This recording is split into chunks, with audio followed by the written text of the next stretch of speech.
I think I just first want to run through some general thoughts about kind of advocating for a point of view. None of this will surprise you. In fact, if you were to sit down and envision notes for yourself about advocating for a point of view, you're likely to come up with the same kind of talking points that I am coming up with here. Then I will say just one or two words about a time when I advocated for a point of view or advocated for a thing. And then I'm going to talk a little bit about what fellowships are, because yes, you are superb candidates for fellowships. And I can explain what those mean in terms of my office and why we should really, each one of us, have an individualized conversation. Okay, that's for later though. So advocating for a point of view. In a world that is so incredibly highly polarized in many ways right now, especially in public arenas where, after all, and I get this, people are putting information out there for media clicks because that's just how things work. What does it actually mean? And so I was kind of thinking to myself, what does it really mean to be an effective advocate in the world? Not grandstanding, but really trying to think about how one takes up a position that one cares about to make effective change, to move forward for effective change. And kind of the first question, of course, there is kind of the one about don't be a grandstander. What do you really care about? Any kind of advocacy position starts with heart and mind and spirit or soul or whatever your belief system uses for terminology. You will be an effective advocate if you mean it. There's more to it than that, but you need to mean it, first of all. And so the first question, as I was thinking about what am I going to talk about today, is what do you care about? What kinds of change do you want to make in the world? What of all of the issues that are out there that deserve our attention, you want to focus on that matches your major, your minor, your leadership opportunities, the figure that impinges upon you and your friends and your family and the larger acquaintances that you have, or your concern about an issue in the world, right? That's the first thing, is just digging deep. A second thing, and that's important, that's where you start. A second thing is not where you start, but where you stand. Where do you stand? And that is a kind of inventory of, or if you're thinking about effective advocacy, that's an effective inventory of you and where you stand in the world. We occupy particular ground, right? I'm a US citizen. I come from the Midwest myself. I am a native English speaker. I'm white. I'm middle class.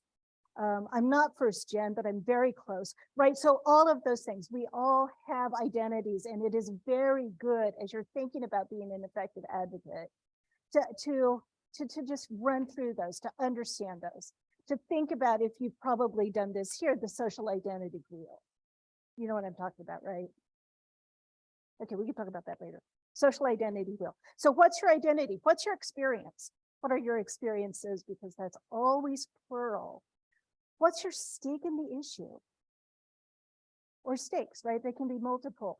But if you can't articulate that to yourself, you're missing a beat.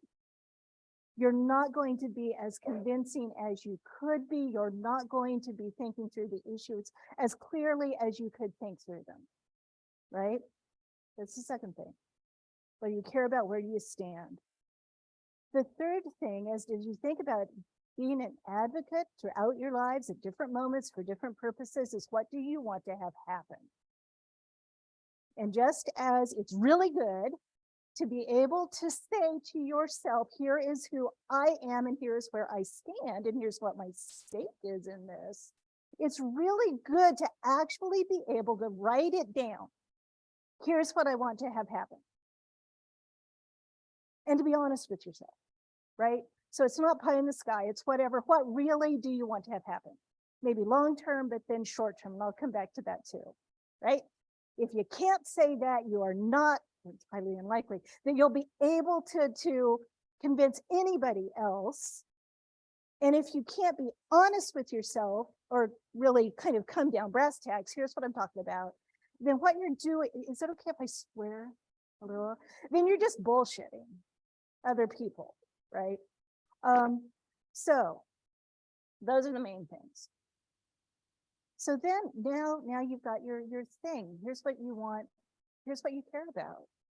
And it might be the wages that student workers are paid. It might be safety lights in particular locations of campus. It might be advocating for the inclusion of undocumented young people in a particular program in GR. It might be any number of things, right? There's what you're after. So then, if you're just advocating for something because you want to feel good about yourself, that's not always bad, right? But that doesn't really mean that you're likely to make effective change in the world. It feels good, but there's that. So the next thing is to think, okay, who else is in the room with me? Who are the other stakeholders? Who else is involved? Both those who are your allies and those who are going to be indifferent or those who are going to be opposed. So who is involved? And then consider also what you know about the issue. Again, this is all kind of about the two main things you don't want to do as an advocate, right? Don't be a bullshitter and don't be a jackass. I'm sorry, so do your research. Do your research. Be self-aware. What are your blind spots? What do you need to know? What do you need to know more about? What do you need to know more about in terms of who else is affected by the thing that you're advocating for? That makes sense so far? So we're kind of at self, you have to kind of do this inventory of self first, and then you look around you and you think about the issue and you think about the other people involved. And then as you take a stand, consider respect for those who disagree with you. I'm going to come back to that because it gets sticky. Because I would say there are some things where there are some positions where I don't particularly like or respect other sides, but at least briefly try to inhabit that space. At least briefly, right? And for the most part, when you're really trying to get work done in the world, it is possible to kind of step back and think, okay, other people can want fairly often similar ends, but they're thinking different means to get there, right? So that's not always true, but you suss out, where is this disagreement? Respect those differences as you try to understand them up into the point where you can. Respect allies. Another thing would be also, as you're really thinking about effective advocacy, look around you. Again, it's look around you. Who are your allies? Who are your potential allies? They are not going to agree with you about absolutely everything. And where are those differences and how do you talk about them? Because not talking about them can mean future pitfalls. Does that make sense? Surface it, talk about it. Find your friends, find your allies, find your family, and understand that you won't always agree. And then that gets back to what do you really want to achieve? And how much can you achieve in what steps? How do you find common ground then in conversation? You can dream up common ground in your head, and that's just dream space. Real common ground is hashed out at 3 a.m. in the morning over coffee or beer or whatever, in disagreement, in argument, when you're all exhausted and you're like, screw it. All right, this is what, right? So real common ground you figure out over time, and it shifts over time. Sometimes. Make sense? So again, it's the work of listening, of being informed for yourself, centered in yourself, enough that you can really listen. And that's when you start to be heard. I'm going to get verklempt, I'm sorry. Anyway, And then you explore together steps toward your goal. So the other, the last piece of this is to say, as you're advocating for something, think both about the endpoint that you're seeking, justice or peace or genuine sustainable equity or whatever it might be, right? But it's really unlikely that any of that is going to happen tomorrow. It's moderately unlikely that any really huge goal is going to happen in a year. Some of these goals, one could argue, are endlessly worth pursuing toward an ever receding horizon because they are amazing goals and we live in a complex world and we are always working toward them. That makes sense? And it doesn't mean you stop, it just means you keep doing the work. So one way of thinking about advocacy. See, I get too excited. Yeah, anyway. We really need coffee next time. One of the ways of thinking about true advocacy work, right, that isn't bullshitting, that isn't just being a jerk, is to say that as you think about who you are and where you stand and what you care about, and then you intervene because you care enough to get involved, you are participating in here in this room, in this program. You're learning how to do this really well. You are participating in the conversation, the ongoing, never-ending conversation that constitutes culture, that constitutes our world. Even sitting it out is a choice. And so I would say get involved. Does that make sense? That's what you're doing. You're all of this, all of university education, all of the liberal arts stuff that you're learning enables you to understand and participate effectively in the ongoing conversation that is our life together. So that's kind of it. Does that help? Or that's so. As quick example, as I think about being an advocate, and I seldom name it like that to myself. It's like, whatever. But so I'm an English PhD from the University of Notre Dame. Been in higher ed for a minute, and really very involved in international education for a long time. And back in 2012, 2013. I was particularly closely involved with international students and international student outreach, working with students who wanted to come to the United States at a place that didn't, there wasn't a lot of money, but it was very open and welcoming to international students. And the State Department, through an NGO, a big NGO called IIE, the Institute of International Education, opened up or extended a program it had long held called Scholar Rescue to welcome with university and college partners students who were already in college in Syria. And this was about the time the Aleppo universities were being bombed. And so IIE started a program addressing the crisis in higher education in Syria for students whose university education had been disrupted. Does that make sense? There's a lot of talking all at once. And I've kind of been long involved in that world, IIE, Fulbright, State Department, lots of stuff. And so I was at a big conference where IIE said, we're going to do this. And the head of IIE is this wonderful, wonderful guy named Alan Goodman. At any rate, he's like, y'all should do this. But many of the big universities, there's hoops to jump through. There's a lot of red tape to do something like this because it's full scholarship. It was bringing people over. It was expediting F1 visas and all kinds of things. And working with the embassy, of course, had closed in Damascus. But so then working with embassies in neighboring countries to help students come. And I came back to my campus, and it's much smaller than GV. Well, at any rate, and so I went to the president, who I knew, and I said, we should do this. And he's like, okay, because he was really cool. He was like, okay, but you need to think about this and this and this and this. And what are the trustees going to say? And we are in a small town. How will this work? Is it going to be comfortable and fair? Well, what will the experience be like for the students who come over?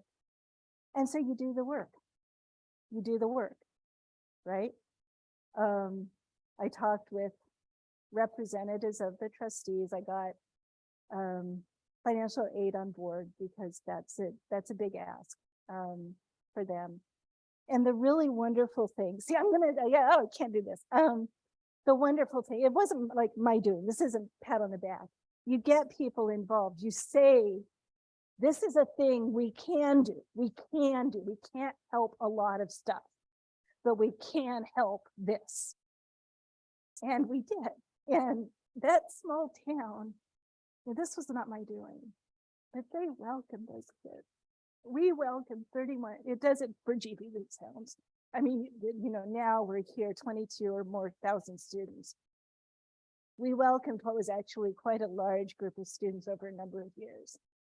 And they had a really good experience. They did. They're still friends. They're on Facebook. Anyway, if I don't ever do anything else, I am proud I did. So, anyway, okay, so that is me, and that's what you do. That's what you do. And I was the lucky one. We were the lucky ones to have those students on campus.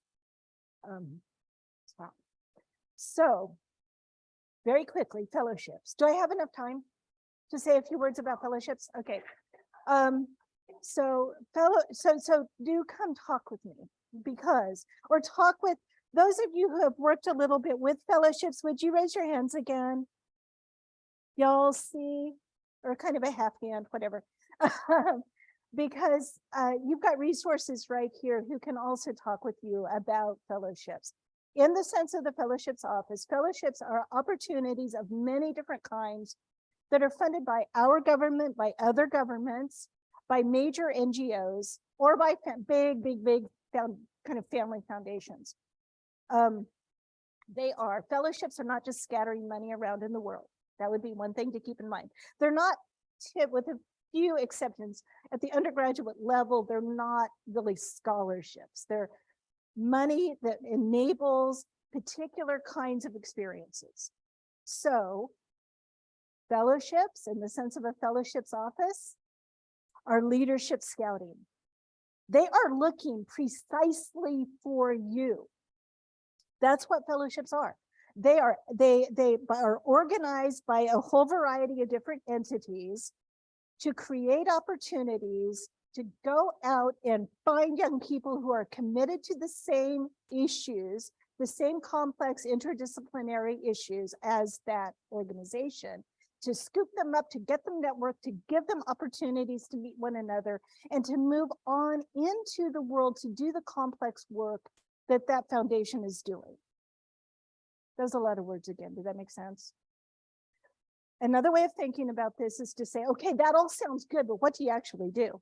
There are three categories. One category, for those of you who are relatively new undergraduates, sophomores, envision a pie chart, right? Universe of fellowships. One tiny sliver, but a super important sliver, is support for undergraduate study abroad. There are nationally organized fellowships that help to defray the cost of GVSU study abroad.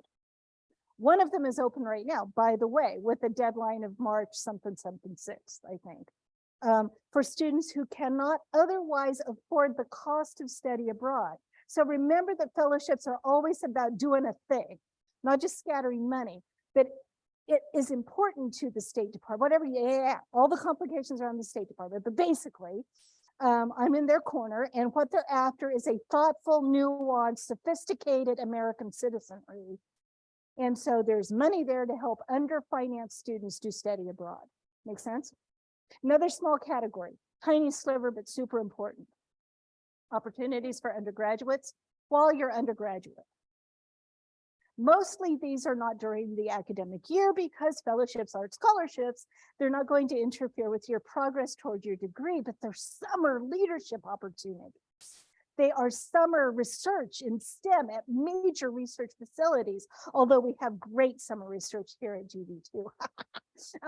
So don't forget that.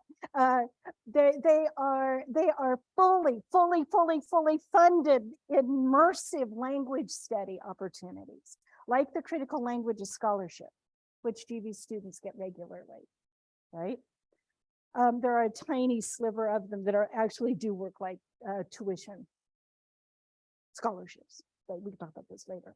Then the big category of fellowship would be for you after you graduate that you can start thinking about now. And I work with alums and I work with grad students. So it's not like the train leaves the station after one time. You can keep exploring, keep talking with me. About half the young people I work with at any given moment are alums, are recent alums. So it's not like one shot and you're out. Peace Corps. Before I came here, I was talking with this incredible young man about Peace Corps. He's already thinking about, he should be a CLA person. I need to tell him that. But he is already thinking about what courses should he take, what internship and leadership experiences would help lead him toward a strong application for Peace Corps, which absolutely is a fellowship, right? Fulbright. You've heard of Fulbright, teaching English abroad or doing research abroad, or doing a year of fully funded study abroad. The Princetonians, Princeton in Africa, Princeton in Asia, Princeton in Latin America, those are just like Peace Corps, but they're 1 year, not 2. There are opportunities within the United States. There are opportunities to study in the United Kingdom. That's kind of a suite of opportunities called the British Awards. Y'all have heard of the Rhodes, right? For study at Oxford. The Gates is the same thing for study at Cambridge. The Mitchell is a fully funded year of study in Ireland. The Marshall is a funded program for advanced study at any number of UK universities.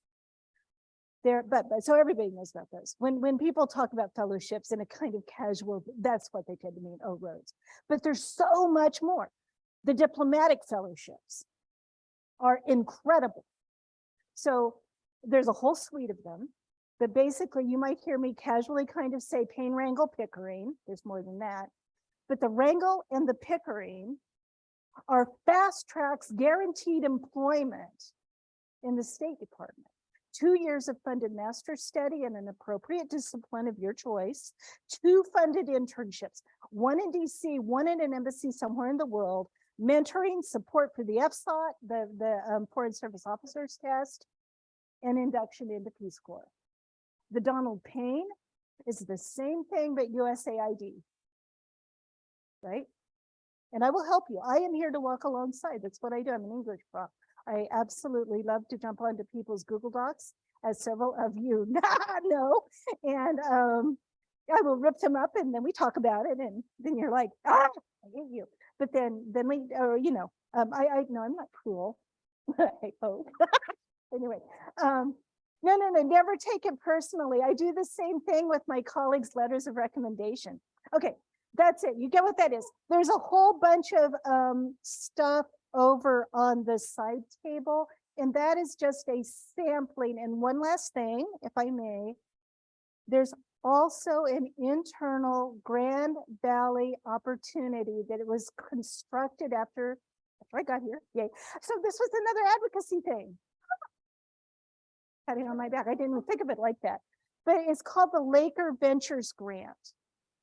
It's up to $2,000 for any GV student to apply for to help fund especially international research experiences, and especially experiences that are then conducive to help you pursue a Fulbright or a Peace Corps, right? So the whole idea is that at other places like super well heeled, like have billions of dollars in endowment, they are able to let their students do this all the time. And it's like, by God, we are going to do it too. And so it is open right now for this coming summer, basically. So if you have a research project and you do not have a way to get to Nicaragua or wherever else, and it's going to help you think about, gather data for, gather experiences for your senior year, your capstone, your next thing, your Fulbright, grad school. Come talk to me. The deadline is March 31st. That makes sense? Go for it. Go for it. That's it.